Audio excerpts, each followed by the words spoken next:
Devotional Thursday, 24th of September. The news headlines graphically detail for us the human suffering in our world.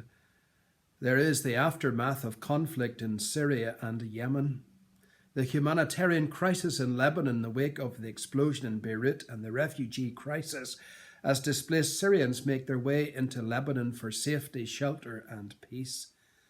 Then there are the migrants risking all to cross one of the busiest shipping lanes in the world in order to find a better life in the UK. In these situations we witness the total depravity of humanity in making capital out of the misery of others. And at the same time we can identify with people just like you and me, who are terrified, hungry, thirsty, lonely, cut off from family and friends, living in atrocious conditions simply because they were born in the wrong place at the wrong time. It reminds us that despite all of our efforts to make the world a better place, sin and evil and hurt and pain and complete indifference to the needs of others are still with us. In such a situation, many ask, where is God in all of this?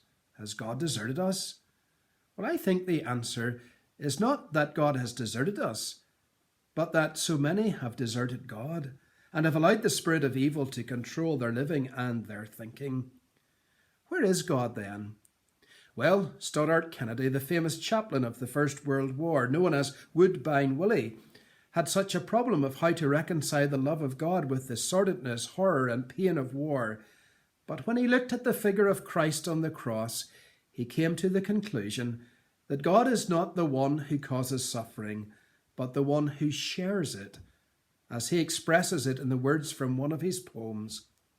Well, what if he came to the earth today, came walking about this trench, how his heart would bleed for the sights he'd see, aye, the mud, the blood, and the stench.